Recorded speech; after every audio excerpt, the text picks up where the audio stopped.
تو میں آپ کو 3 طریقے بتاتا ہوں جو حدیث سے ثابت ہیں روزے رکھنے کے. کسی نے نفلی روزے رکھے ضرور, بالکل. آج معاشرے میں نفلی روزوں کا رواج ہی ختم ہو گیا ہے. عرب الحمدللہ رکھتے ہیں پابندی سے, عربوں میں رواج ہے, عام لوگ بھی رکھتے ہیں, علماء بھی رکھتے ہیں. ہمارے یہاں نفلی روزوں کا رواج ہی ختم ہو گیا ہے, یہ غلط ہے. تو حدیث میں آتا ہے کہ ہر مہینے 3 روزے رکھو. ایام 20 کے روزے کہا جاتا ہے جن کو, یعنی چاند کی 13 تاریخ, 14 تاریخ اور 15 تاریخ. یہ ہر مہینے کے 3 روزے آپ صلی اللہ علیہ وسلم نے فرمایا پورے مہینے کے برابر ہیں, کیونکہ ایک روزہ 10 کے برابر, ایک نیکی 10 کے برابر نا, تو 3 روزے 30 کے برابر ہو گئے. پھر آپ صلی اللہ علیہ وسلم نے پیر اور جمعرات کا روزہ رکھا ہے, اس کی ترغیب ہے, تو یہ بھی رکھ لیا کرو. پیر کا رکھ لیا اور جمعرات کا رکھ لیا. ایام 20 میں اگر پیر جمعرات آ گیا تو وہ ڈبل ہو جائے گا, غریبی ہو جائے گی. وہ جیسے پیر کے دن 13 ذی الحجہ آ گئی تو 13 کا بھی ہو گیا اور غریبی میں پیر کا بھی ہو گیا. ایک طریقہ تو یہ ہے کہ پیر جمعرات کا رکھ لیں اور ایام, یعنی ایک طریقہ ایام 20 کا, دوسرا ہے صرف پیر جمعرات کا, اور دونوں کو مرج کر لیں تو بہت اچھی بات ہے. پیر جمعرات کا بھی رکھیں اور ایام 20 کا بھی. اور آپ کو پتا ہے ہفتے کے 2 روزے, جو کینسر کے اسپیشلسٹ ہیں نا ڈاکٹر, وہ بتاتے ہیں کہ 2 دن کی فاسٹنگ کینسر کے لیے بڑی مفید ہے, کینسر نہیں ہونے دیتی. اب تو گوروں نے بھی یہ ثابت کر دیا ہے کہ 2 دن روزہ رکھنا یہ کینسر نہیں ہونے دیتا. یعنی اگر آپ چاہتے ہیں کہ کینسر کے چانسز آپ میں کم ہو جائیں تو اس کے لیے 2 دن روزہ بہت اچھا ہے, سمجھتے ہو.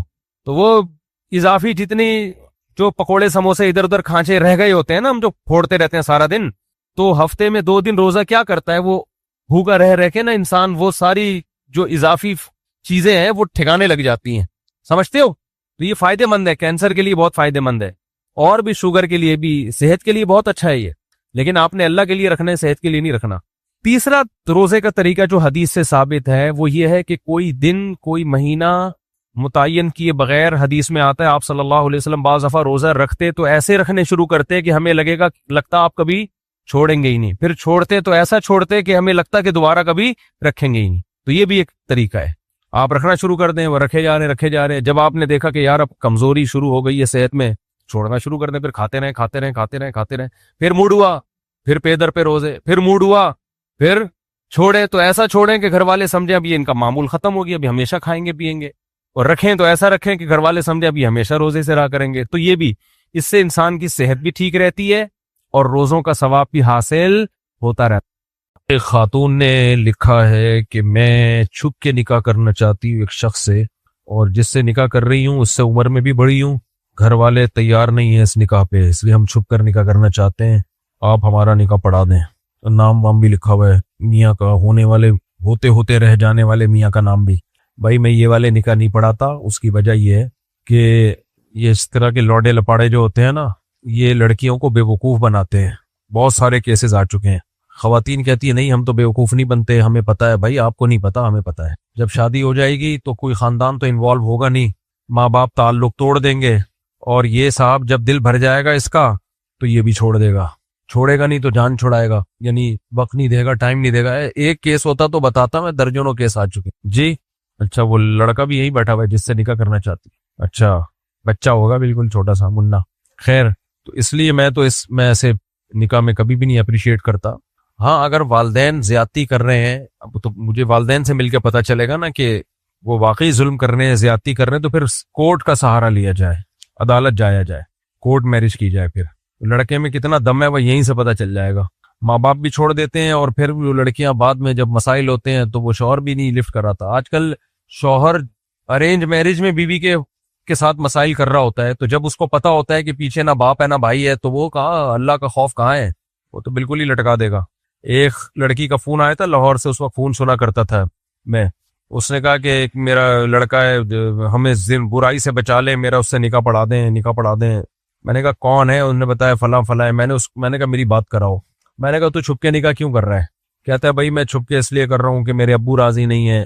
میں نے کہا چل بھائی لڑکی گھر میں, تو جب پکڑا جائے گا, جب پتہ چلے گا کہ تو نے نکاح کیا ہوا اس سے, تو جو ری ایکشن ہوگا وہ تیرے اندر برداشت کی طاقت ہے؟ اس نے کہا ہے. تو میں نے کہا ابھی بتا لے, پھر بعد میں بھی تو پکڑا جائے گا نا. جب تیرے اندر, میں نے کہا تھا نا جو غلط چیز ہوتی ہے وہ, ابھی پورا بیان اسی موضوع پر ہوا نا, وہ پائیدار نہیں ہوتی. میں نے کہا جو بہادری اس وقت دکھانی ابھی کیوں نہیں دکھا رہا, تو کر لے ایسی کی تیسی. کہہ رہے نہیں یہ وہ. میں نے اس لڑکی کو منع کیا, میں نے کہا بیوقوف بنائے گا آپ کو, یہ مرد کا بچہ ہوتا, بولتا ہے ایسی کی تیسی جو اکھاڑنا ہے اکھاڑ لو, میں کر رہا ہوں. یہ تو ابھی سے پھسپھسا رہا ہے. تو میں نے کہا آپ کے بھی ماں باپ راضی نہیں ہے اور آپ کے لیے بھی مسائل ہوں گے تو, اور ماں باپ چیک کرتے ہیں لڑکے کو, ان کو پتا چل جاتا ہے. باپ خاص طور پہ, باپ کو اللہ نے بڑی طاقت دی ہے, وہ 2 منٹ میں پتہ لگا لیتا ہے کہ جیسے میں نے بیوقوف بنایا تھا ایسے یہ تو نہیں بیوقوف بنا رہا. اس کو پتا ہوتا ہے کہ کس طریقے سے بیوقوف, کیونکہ تو بنا چکا ہے نا ایک دفعہ. کوئی اور بیوقوف بنائے گا, اس کو پتا ہے میں نے بھی اس کی اماں کو پٹایا تھا اسی طرح بیوقوف بنا کے. تو یہ بھی مرد کو مردوں کی شرارتیں پتا ہوتی ہیں, عورتوں کو نہیں پتا ہوتی. اس لیے شریعت نے لڑکی کا ولی باپ کو بنایا ہے. وہ لڑکی کو میں نے سمجھایا, نہیں مانی, عشق میں پاگل ہو گئی تھی, شادی کر لی. اس کے بعد جو اس لڑکے نے اس کا حشر کیا ہے نا, پھر میرے پاس ہی فون آیا حشر نشر. میں نے کہا نہ کوئی کچھ بھی نہیں ہو سکتا کیونکہ کوئی ڈاکومنٹیشن نہیں ہے. اب یہی ہے کہ اس کی کٹ لگوا کے زبان سے طلاق نکلواؤ, اور کیا ہے. میں نے کہا گنڈے بدماشوں سے رابطہ کرو. کورٹ میں بھی نہیں جا سکتے نا, کورٹ تو کہے گی کہ ڈاکومنٹ تو لاؤ. جو خلا کے پیپر کے لیے بھی نکاح کا پیپر چاہیے ہوتا ہے, تو نکاح کا پیپر بھی نہیں ہے تو یہاں تو کورٹ بھی کچھ نہیں کرے گی. لوگ پھر میرے بیانات پہ کمنٹس کرتے, کبھی کہتے ہو خلا عدالت میں ہوتا نہیں ہے, کبھی عدالت کے خلا کے ریفرنس دے رہے ہوتے ہو. یار تم بھی انسان کے بچے بن جاؤ. عدالت سے خلا صحیح نہیں ہوتا ہے, لیکن کچھ خاص صورتیں ہیں جن میں شوہر کا واقعی بیسک حقوق ادا نہیں کر رہا, پھر ہم مانتے ہیں اس خلا کو, بشرطے کہ عورت ثابت کر دے گواہوں سے کہ یہ ظلم کر رہا ہے. تو اس لیے پھر وہی کمنٹس میں وہی چیز, کبھی کہتے ہیں خلا نہیں ہوتا, کبھی کہتے ہیں ہوتا ہے. تو میں کہتا ہوں کہ خلا نہیں ہوتا, لیکن چند صورتوں میں ہو جاتا ہے. وہ ہوتا تنسیخ نکاح ہے. عدالتیں جہالت میں اس کو خلا کہہ رہی ہوتی ہیں, ہم اس کو تنسیخ ہوتا, وہ تنسیخ ہے. لیکن جو آج کل سسٹم چل رہا ہے نا, یہ جو عورت گئی وجہ ہو نہ ہو وہ اٹھا کے خلا کی ڈگری لے کے. آج ایک خاتون آئی تھی, فیملی آئی تھی, ان کی خاتون کو تو میں نے خود مشورہ دیا کہ آپ کورٹ میں کیس کرو, اس آدمی سے جان چھڑاؤ, خلا کا کیس فائل کرو آپ. تو انہوں نے کہا کیسے؟ میں نے کہا آپ فتویٰ لکھو, ہم آپ کو شرعی طریقے سے خلا کا طریقہ بتائیں گے, کیونکہ اس کا جینین کیس تھا. مجھے پتا ہے اس کا میاں بہت ایک نمبر کا الو کا پٹھا. وہ تو ایسی عورتوں کو تو ہم خود جان چھڑانے کے طریقے بتا رہے ہوتے ہیں. تو ہمیں شوق نہیں ہے کوئی ظالم آدمی کے ساتھ عورت کو چپکا کے رکھیں, لیکن کوئی شرعی طریقہ تو ہو نا. یہ نہیں ایک منہ اٹھا کے گئے ڈھک, جمشید کی بیوی خلا کی ڈگری کس نے پکڑائی؟ اس کو جج نے پکڑائی. بھائی یہ کیا ہوتا ہے؟ یہ دھندا ہے, یہ تھوڑی ہے. مفتی سے وضاحت فرما دیں کیا لکھا ہوا ہے اس کے دل اور دماغ, کیا نہیں انسان کے دل اور دماغ اور کیا کیا پریشانیاں ہوتی ہیں. مختصر یہ کہ انسان کے دل اور دماغ کے آپس میں کیا تعلق ہوتا ہے, دل کے کام بھی اور دماغ کے کام بھی وضاحت فرما دیں. کل کوئی کلپ کی نظر سے گزرا, ایک پروفیسر طلبہ سے کہہ رہا ہے کہ اگر میرے دل کا مسئلہ نہ ہوتا نا, ہارٹ کا, تو میں اس وقت دنیا کا سب سے کامیاب ترین لیکچرار ہوتا. یہ کچھ اس طرح کی بات کی. بڑا سب سے بڑا, فرض کر لو یوں کہا کہ سب سے بڑا سائنٹسٹ ہوتا. پڑھائی کے دوران مسئلہ دل کا تھا, دل کا مسئلہ نہ ہوتا تو میں سب سے بڑا کیا ہوتا؟ سائنٹسٹ ہوتا. یار ایسا کیسے کہہ رہے ہیں؟ اصل میں وہ دل نہیں چاہتا تھا پڑھنے کا, دل نہیں چاہتا تھا. تو وہی سبھی کے ساتھ یہی مسئلہ ہے یار. دیکھو اسلام نے جس دل کی بات کی ہے وہ دل سے مادی دل مراد نہیں ہے, وہ مادی دل مراد نہیں ہے, وہ روحانی دل ہے جس کا محل یہ جسمانی دل ہے. اور اس کا تعلق کس سے ہے؟ دماغ سے. جیسے ہی دماغ میں کوئی خوشی محسوس ہوتی ہے, سب سے پہلا اثر اس کا کس پہ آتا ہے؟ دل پہ آتا ہے. خوف کی وجہ سے ہارٹ اٹیک ہوتا ہے کہ نہیں ہوتا لوگوں کو؟ سوال پیدا ہوتا ہے کہ خوف کی وجہ سے دماغ اٹیک ہونا چاہیے, ہارٹ اٹیک کیوں ہو رہا ہے؟ خوف تو دماغ میں محسوس ہوتا ہے نا, لیکن دل کا دماغ سے سب سے زیادہ تعلق ہے. تو اسلام, یہ قرآن چونکہ بلاغت ہے نا, اس میں بلاغت عربی زبان کی بلاغت کا خیال کیا گیا ہے. تو بلاغت سائنسی حقائق کو نہیں دیکھتی ہے, بلاغت دیکھتی ہے مجازن بھی بہت ساری چیزوں کی نسبت بہت ساری چیزوں کی طرف کرتی ہے, حالانکہ حقیقتاً وہ نسبت نہیں ہوتی, وہ مجازی ہوتی ہے. لیکن حقیقت اور مجاز میں ایک تعلق ہوتا ہے. اس کی مثال ایسے جیسے قرآن کہتا ہے تفیض اعینہم. آج میں نے وہ آیت سے کذبوہا پڑھ دیا غلطی سے شاید. تو اب دیکھو قرآن کیا کہتا ہے کہ وَإِذَا سَمِعُوا مَا أُنزِلَ إِلَى الرَّسُولِ تَرَىٰ أَعْيُنَهُمْ تَفِيضُ, کہ جب تم مسیحیوں کی بات کی ہے کہ جب ان کے سامنے قرآن پڑھا جائے تو تم ان کی آنکھوں کو دیکھو گے کہ وہ بہہ رہی ہوتی ہیں. اب کوئی سائنسدان آئے بولے آنکھیں تو بہتی نہیں ہیں, آنسو بہتے ہیں, آنکھیں کہاں بہتی ہیں؟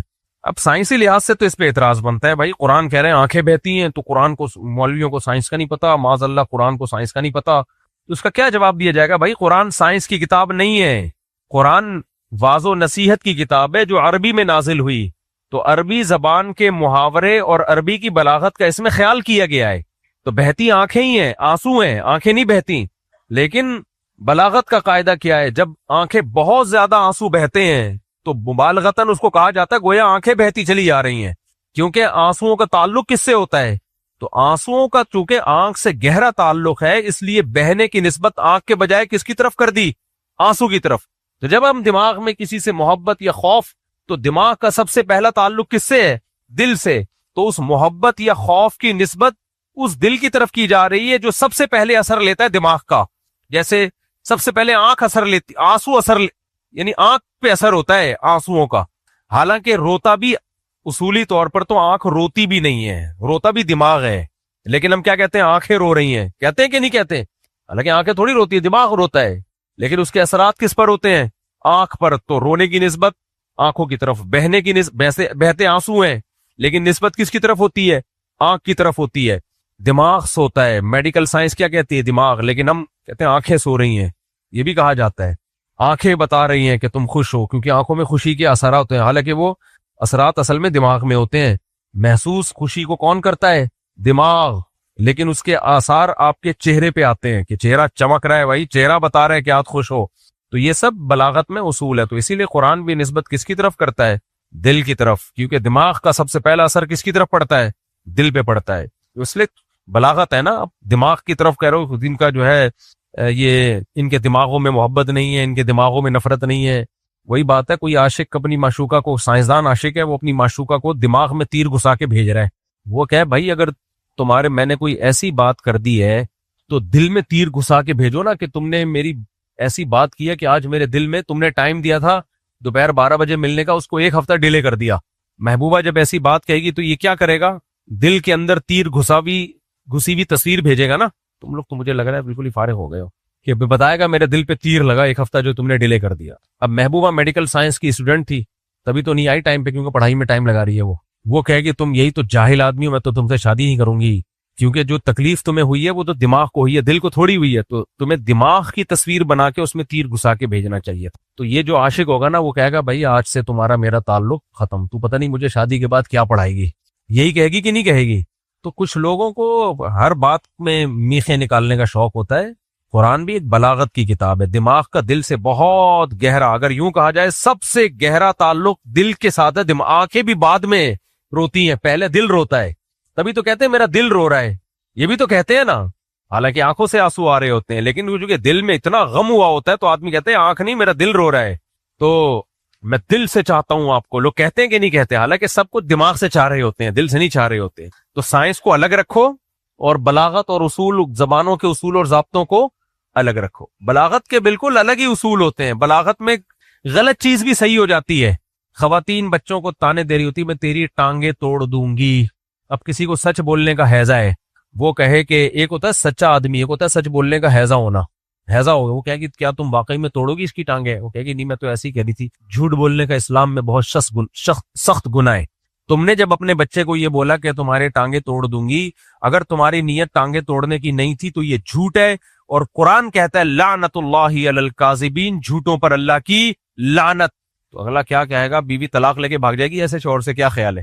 بلکہ خواتین تو میں تیری زبان کینچی سے کاٹ دوں گی، زبان کاٹ دوں گی کینچی سے. تو یہ سب بلاغت کے ضابطے ہیں، قاعدے ہیں کہ کوئی نہیں کاٹ رہا ہوتا زبان. یہ دھمکیاں ہوتی ہیں.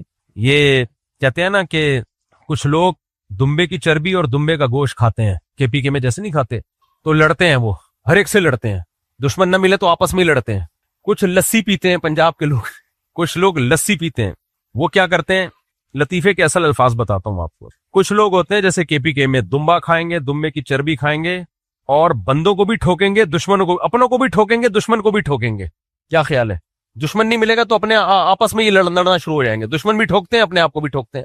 پنجاب والے لسی پیتے ہیں، اپنے لوگوں کو نہیں ٹھوکتے، لیکن جب لڑائی ہوتی ہے تو دشمن کو سب مل کے ٹھوکتے ہیں. لیکن کچھ لوگ کراچی میں لونڈے لپاڑے باریک سے دیکھیں ہوں گے، یہ گٹکا کھاتے ہیں اور باتیں ٹھوکتے ہیں صبح شام. سمجھ رہے ہو؟ کچھ ہوتے ہیں دشمن بھی ٹھوکتے ہیں، آپس میں بھی لڑتے ہیں، کیونکہ کھا کیا رہے ہیں؟ گوشت. کچھ ہوتے ہیں گوشت نہیں، لیکن لسی وہ گوشت سے تھوڑا کم، لیکن اس میں بھی پروٹین ہوتا ہے. وہ کیا کرتے ہیں؟ آپس میں تو نہیں لڑتے، لیکن دشمن کو طبیعت سے ٹھوکتے ہیں. کچھ ہوتے ہیں گٹکے پہ سیٹ ہوئے ہوتے ہیں، باریک باریک. آپ ان کی قمیض اتارو تو ایکس رے رپورٹ سامنے ہوگی. دیکھو کراچی میں کچھ ایسے لونڈے لپاڑے بالکل باریک، منہ میں گٹکا ہوگا، اور تو یہ کیا ٹھوکتے ہیں؟ باتیں. میں ایک دفعہ سفر میں تھا، تو ایسی کراچی کا نا ایک بہت باریک سا لڑکا تھا. کسی کو کیا پتا کس کی بات ہو رہی ہے، غیبت نہیں ہوگی. بول بہت رہا تھا، میں یوں. میں نے کہا، پھر میں نے لطیفہ سنا ہے، میں نے کہا یہ وہ ان لوگوں میں ہے جو کیا ٹھوکتے ہیں. جان دیکھو یار، تم اپنی باتیں دیکھو یار. ہمارا ایک شاگرد تھا نا، ایک شاگرد تھا بہت باریک, دبلا کا لفظ اس کے لیے مناسب نہیں ہے, باریک تھا, بہت دبلا. اچھا میں جب 4 شادیوں کی بات کرتا ہوں وہ ایک دم جوش میں آتا نا, ایسے ہلتا ہو, ایسا اس کے چہرے پہ رونق سی آ جاتی. تو میں اسے بولتا, میں نے کہا یہ تمہارے لیے. تو کیوں استاد جی؟ دیکھ میں نے کہا تیری شادی ہوئی, گلوکوز کی 2-3 بوتلیں پہلے سے انتظام کر کے رکھنا. اچھا سب سے زیادہ ہو دیش میں بھی وہی آتا تھا. میں نے کہا دے یار, صحت دیکھ, اپنی صحت دیکھ. پھر مجھے ایک دن کہنے لگا استاد جی میں کیسے اپنی جان بناؤں. میں نے کہا دیکھو جم جایا کرو, جم میں جاؤ نا, گوشت ووشت کھاؤ تو مسل وسل آنا شروع ہو جاتے ہیں. کہہ رہے مجھ سے ویٹ ہی نہیں اٹھتا, جم میں ویٹ نہیں اٹھتا. میں نے کہا 1-1 کلو کا ویٹ اٹھا لو یار. کہہ رہا نہیں یہ بھی نہیں اٹھتا, واقعی نہیں اٹھتا تھا اس سے. کہہ رہے یار بہت مشکل ہوتی ہے. میں نے کہا دیکھ جا ضرور, چاہے ویٹ نہ اٹھے کچھ نہیں ہوتا, تنکا لو, اس کے دونوں طرف شیروانی کا بٹن لگاؤ. شیروانی کے بٹن نہیں ہوتے, بڑے ہوتے ہیں تھوڑے, وہ لگاؤ اور اٹھانا شروع کرو. پھر 1 بٹن سے 2 بٹن. میں نے کہا یہ تو یہ حقیقت ہے, یعنی اتنا تو ہر ایک ہی اٹھا لے گا نا بھائی, کچھ تو کر جا کے یار. کہہ رہے یار یہ کیا مطلب. میں نے کہا تنکے میں 2 بٹن لگاؤ, اٹھاؤ اس کو یوں کر کے. جب 1 بٹن اٹھنے لگے تو 2 کر دو, 4 کر دو, اس سے 1 کلو پہ آ جاؤ گے, 2 کلو پہ. میں نے کہا ایک دن دیکھنا پھر آپ مقابلہ کر رہے ہو گے ہاں سے. تو میں نے کہا یہ جو ابھی آپ نے جو فٹنس, آپ کی فزیکل فٹنس ہے, اس پہ بالکل شادی کی بات مت کرنا. تو کچھ لوگ دمبا اور چربی کھائیں گے, اپنوں کو بھی ٹھوکتے ہیں اور دشمن کو بھی ٹھوکتے ہیں. کچھ لسی پیتے ہیں, دشمن کو ٹھوکتے ہیں, اور کچھ گٹکے کھاتے ہیں اور کیا کرتے ہیں, وہ صرف باتیں ٹھوک رہے ہوتے. باتیں ان کی سنو گے نا, یہ کر دوں گا میں, وہ کر دوں گا. ابے بس کر یار. یہ میں کس پہ بات کر رہا تھا؟ ہاں تو دل اور دماغ, وہ پتہ نہیں دل اور دماغ کی بات تو نکل ہی گئی. کیا بغیر داڑھی والے لڑکے یعنی خوبصورت لڑکے کو بھی دیکھنا بدنظری میں داخل ہے؟ ابے واللہ یعلم المفسد من المصلح, اللہ کو پتا ہوتا ہے کون دل کا فسادی ہے. کچھ لوگوں کو لڑکوں کی عادت پڑ جاتی ہے, ان کے لیے تو بالکل حرام ہے کہ وہ کسی ٹین ایجر لڑکے کی طرف بھی دیکھیں. ایسے ایسے ٹھرکی مارکیٹ میں پائے جاتے ہیں, وہ کسی کو بھی دیکھ لینا, تھوڑا سا بھی گورا چٹا ہوگا بس دماغ خراب ہونا شروع ہو جاتا ہے ان کا. یہ ایسے مارکیٹ میں اب آنے لگے ہیں, پہلے نہیں تھے اب پائے جاتے ہیں. ایسے لوگوں کو احتیاط ضروری ہے, باقی ہر ایک کو نہیں ہوتا. نیچرل یہی ہے کہ اللہ نے مرد کی رغبت عورت کی طرف رکھی ہے, لڑکوں کی طرف نہیں رکھی. لیکن فساد کا دور ہے, اور 100 میں 1 خراب ہوگا نا تو 1 کی وجہ سے 99 پر پابندی لگانی پڑتی ہے. ہم جب مفتی رشید احمد صاحب رحمہ اللہ تعالیٰ کے پاس گئے تو بہت سخت پابندی تھی وہاں پہ کہ جو بچے تھے نا ہم سے کم عمر, ان کے ساتھ نہ آپ بیٹھ سکتے ہو اور نہ فری ہو سکتے ہو, بس وہ دور رہیں گے, آپ نے دور رہنا ہے. ہمیں سمجھ میں ہی نہیں آتا تھا اتنی سختی کیوں ہے. یعنی اگر بچہ بینچ پہ بیٹھا ہوا ہے نا کہیں, تو ہم جا کے ساتھ بیٹھنے کی ہمیں اجازت نہیں تھی. ہم حیران ہوتے تھے پتہ نہیں کیوں اتنی سختی. ہم نے کہا چلو بڑوں نے لگائی ہے سختی. بعد میں جب لوگوں کے حالات سامنے آئے نا تو ہم نے کہا یہ بالکل صحیح سختی ہے. لیکن حضرت نے ہمیں ایسی عادت ڈال دی تھی, اتنی سختی کی اس پہ کہ بچہ بیٹھا ہو آپ نے تو اب تک وہ عادت الحمدللہ ہماری قائم ہے. کوئی بچہ آتا ہے دور بٹھا کے بات کرتا ہوں میں اس سے. پہلے میں یہاں پہ, اب تو میں بیٹھنا چھوڑ دیا, پبلک میں کم بیٹھتا ہوں. پہلے ایسے میں بیٹھا ہوتا تھا, چھوٹی عمر کے بچے آ کے کبھی ادھر گود میں بیٹھ رہے ہیں کبھی ادھر, میں دور وہاں بیٹھو بیٹا ادھر فاصلے, ہاتھ لگانے کی. اب دوسرا بھی کوئی بچے کو پیار کر رہا ہوتا ہے نا, ہاتھ بھی لگا رہا ہوتا ہے, صرف سلام کرو بس, سر پہ ہاتھ رکھو, اس سے زیادہ نہیں. تو اتنا برا لگتا ہے کیونکہ حضرت نے نا اتنی سخت عادت ڈال دی ہمیں, اتنا اس کو وہ برائی بیان کر کر کے حضرت مفتی رشید احمد صاحب رحمہ اللہ تعالی نے. اب مجھے خود برا لگ رہا ہوتا ہے کوئی کسی بچے کو پیار کر رہا ہو, سر پہ ہاتھ یا مسافہ, بس اس سے آگے نہیں. بلکہ مسافہ کرنے کی بھی کیا ضرورت ہے, سر پہ ہاتھ رکھو, تمہیں کیا ضرورت ہے بس سر پہ ہاتھ. تو حضرت نے ایسی ہماری عادت ڈال دی کہ بھائی دور دور دور. تو یہ ہونا چاہیے کیونکہ یہ فساد کا دور ہے, یہ صحابہ تابعین کا خیر القرون کا دور نہیں ہے. اور میں ماؤں سے کہتا ہوں, دیکھو بچے, باپ بچے کی ہر وقت نگرانی نہیں کر سکتا. باپ آفس میں ہوتا ہے, کاروبار میں ہوتا ہے. ماں کو چاہیے اپنے بچوں کو ان بچوں کے کزنوں سے بچائیں خدا کے لیے. میں نہیں کہہ رہا کہ کزن برے ہوتے ہیں, نہ, لیکن اگر ایک بھی برا ہے نا تو غیروں سے تو احتیاط ہو جاتی ہے. یہ بیماری, میں نے کئی بچے جو گے بن چکے ہیں ان کی جب ہسٹری چیک کی ہے, دیکھو ہمارے تجربے بہت ہیں, ہمارے پاس روز کوئی نہ کوئی آ رہا ہوتا ہے کہانیاں لے کے, کبھی میاں بیوی کا جھگڑا ہے, کبھی ماں اپنے بچوں کے بارے میں. تو جن بچوں میں بھی لڑکوں کی عادت پڑی ہے, جب آپ ان کی ہسٹری میں جاؤ گے تو انہی کے خاندان کا کوئی قریب ترین فرد ہوگا جس نے ان کو خراب کیا ہوگا, اور کسی کو پتہ ہی نہیں ہوگا. سمجھ میں آ رہی ہے بات کہ نہیں آ رہی ہے؟ کیونکہ غیروں سے بچانا آسان ہوتا ہے. اب شادی بیاہ کے موقع پہ کیا ہوتا ہے, مس گیدرنگ ہوتی ہے, بارات آئی ہوئی ہے جی, سارے آئے ہوئے, ننیال بھی ددیال بھی. اس میں جو ایک بغیرت ہوتا ہے نا وہ تلاش کر رہا ہوتا ہے شکار کو کیونکہ یہ ٹھرکیوں کے لیے سب سے بڑا ایشو یہی ہوتا ہے کہ ان کو لڑکا چاہیے ہوتا ہے. وہ تلاش کر رہا ہوتا ہے کہ کون میرے کزنوں میں